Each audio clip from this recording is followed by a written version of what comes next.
Hey, what's up guys, it's DarkArmedDuelist, and today I'm going to be doing a Bujin deck profile. So I'm super excited for this one because Bujins are a really cool Protect the King deck, as you guys probably know. It's a fun deck that basically lets you normal summon Yamato, sit on the Yamato, and then be able to OTK your opponent with Susanoo, or be able to special summon a Utopia Double, which is a really easy summon in this deck, or even use Bujin Crane to help OTK the opponent. So without further ado guys, don't forget to like, comment, subscribe, hit the bell next to you, become part of the notification squad, and definitely check out that Patreon because we have some awesome rewards for you guys, like getting a signed card sent to you in the mail, getting your name in the description of every single video, or getting to request a deck profile every single month that you are a patron. So without further ado, let's get straight on into this. So first off, we're playing 3 copies of Bujin Yamato. So Bujin Yamato is the main star of the deck, essentially. You always want to end with a Bujin Yamato on your side of the field.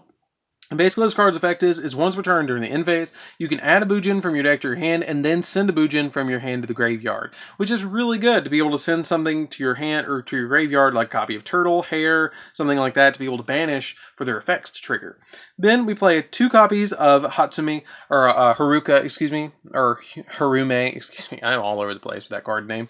Basically what this card does is it can be normal summoned or set. It must be summoned by banishing a Bujin from your graveyard, except another copy of her. And then she also has the ability that if this card, in which is summoned this way, is destroyed by your opponent's card, either by battle or by card effect, instead of the graveyard from your side of the field, both players have a card in their hand. You have to discard a card, then your opponent discards a card, which is not that big of a deal because you're not worried about you discarding, but getting your opponent that minus is really helpful. Then I play 2 copies of Arasuda. Arasuda is really good because if you do trigger that Harume's effect, basically what he does is he will special summon himself right behind her, which is really cool to be able to do because if you banish a Bujin, then you get special summon him from your hand.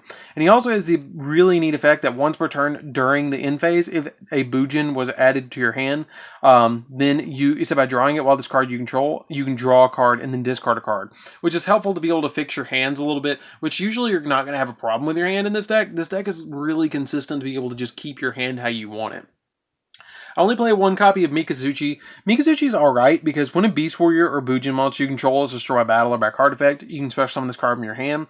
And then once per turn during your end phase, if a Bujin monster is sent from your hand to the graveyard while you control this card, face-up card, you can add a Bujin spell or trap from your deck to your hand. But it's kind of awkward because it's like, I know it's good, but at the same time, it's like, I'm already not in a good position because one of my monsters got destroyed to summon him, which is nice, but being able to add one from deck to hand, add a Bujin spell or trap from my deck to hand is not that great because the only one I'm adding is Bujin Carnation, so it's like kind of not great. Let me play 2 copies of Bujin Haruko. Haruko is really good. I really just feel like it's a 2 of, in my opinion. I probably would not play this card at any more than 2 anymore. It's because there's so many other better cards in the deck. Because what this card does is it basically just functions like a spell card. Because you just put it in the Pendulum Scale, and then you can banish this card from your Pendulum Zone to target a Bujin XYZ monster you control to special summon from your extra deck another Bujin XYZ with a different name, using that monster as a material. So it lets you go into your copy of Amaterasu a little easier, and that's the only really reason that you play this card at all, is to go into Amaterasu, or be able to tag out and go into Tsukiyomi if you want to go into Tsukiyomi, or tag the Tsukiyomi out and then go into a Susanoo if you want to go that route, after you've already resolved the copy of your Arasuda. Or, not, yeah, Arasuda. What's his name? Tsukiyomi. If you summon Tsukiyomi and then you use his effect, you can go into Susanoo, which is really helpful. That sometimes comes up, which comes up quite a lot, actually. Let me play 3 copies of Bujin Crane. When you declare an attack with a Bujin monster, you can discard this card. Or when your opponent battles your Bujin monster, you can discard this card to double the attack points of your Bujin monster. Which, if you're increasing the attack of Susanoo, this card can pretty much go up to, or make Susanoo go up to, 48, which is pretty big, and be able to attack all monsters, but it's just for that one battle. 2 copies of Hare. Hare is really good because during either player's turn, you can banish this card from your graveyard and then target a Beast Warrior type monster you control. And then if it would be destroyed by battle or by card effect, you can banish this card, which is pretty cool. I really like that effect, so it makes it like untargetable for that one effect. 2 copies of Turtle. Turtle is super good in this deck because during either player's turn, when a card effect is activated that targets a Bujin monster you control, then you can manage this card from your graveyard to negate the effect. I really like that effect. One copy of Quillin. Quillin lets you banish it if you control a Bujin Beast Warrior monster, and then it lets you target a face-up monster your opponent controls and destroy it. And then one copy of Yugioh. Yugioh is really good because during this card's kind of weird, but I really like it as a one-of. Some people play this card, some people don't. I like it as one of. I really like this card as one of.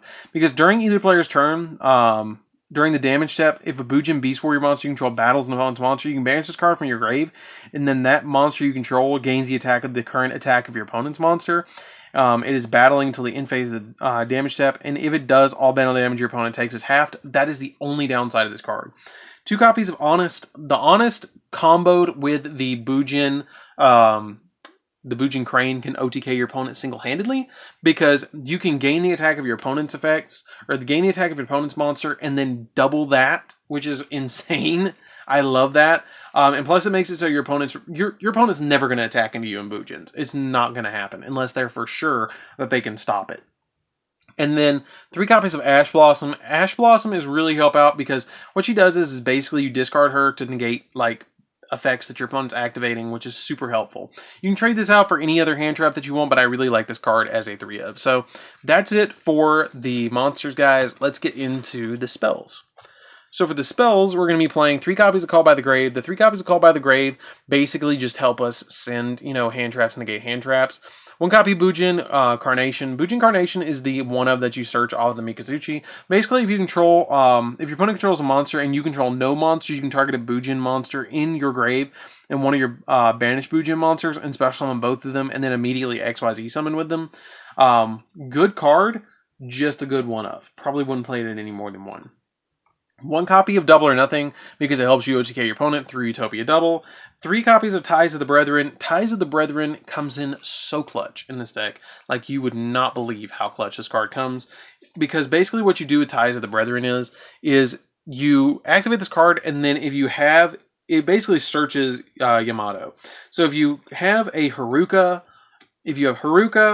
Mikazuchi, or Arasuda, or Yamato, you can special summon in combination 2 of the other ones, so you get 3 of them on the field, which is really cool. The only one that you can't summon off of this is the Harumi. This is the only one that you can't summon off of this card because of that effect, that she cannot be special summoned by other ways. You can also go a really cool route because they count as beasts.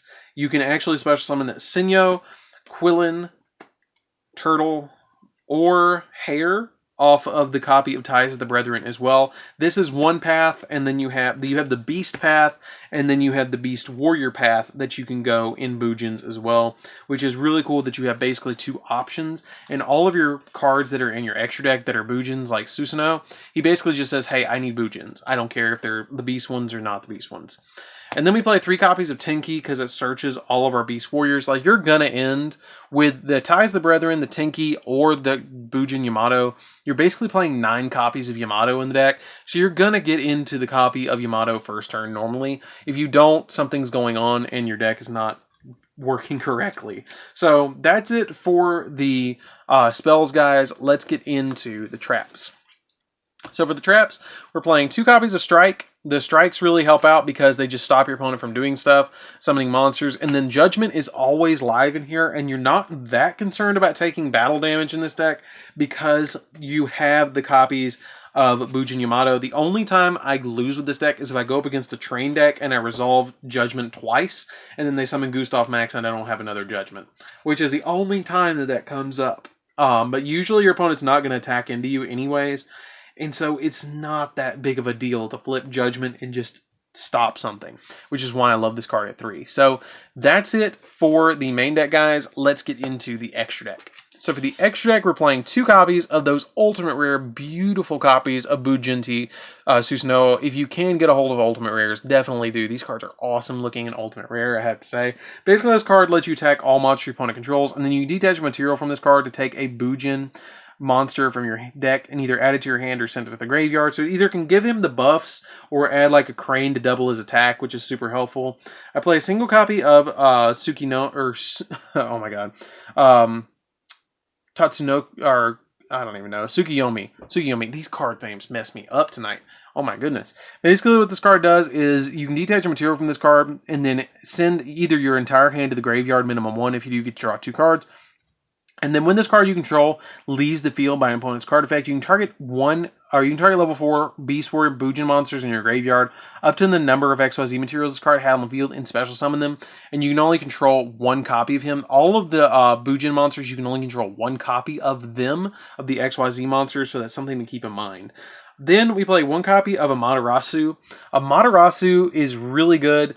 I really like Amaterasu, and I love that I have a ghost rare. I love that angle right there. That is gorgeous that you can actually see the ghost rare. But basically what this card does is you can only control 1 of it, and then once per turn you can detach your material to resolve 1 of these effects. Keep in mind this card does take 3 monsters to go into, but you do play the Haruka in the extra deck, or in the main deck, so you can use the Haruka to go into this card.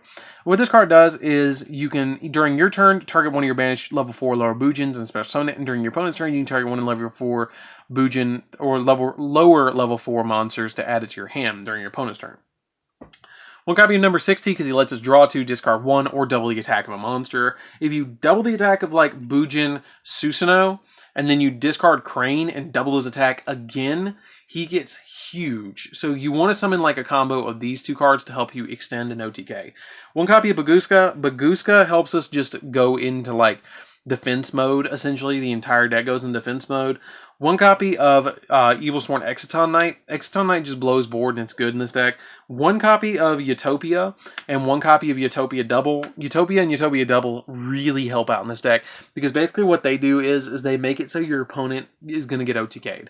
You summon Utopia Double, detach your material, summon Utopia on top of it, declare an attack, discard double or nothing, negate the attack, and then you do 10,000 attack. Tornado Dragon is a 1-of just to pop spells and traps. Abyss Dweller to shut down graveyards. Boral Sword comes up rarely because everything else helps us OTK. So I really rarely summon the Boral Sword, but it's kind of there in case I need it. You can change this out for Appaloosa if you want. You can change this out for Boral Load, Avermax, whatever you feel like you need, you can play it instead. Nightmare Unicorn because it pops or it bounces stuff. 1 copy of Phoenix because the Phoenix pops spells and traps. I am playing 1 copy of the new Bujin Link monster. I kind of like this card. I think it's kind of neat.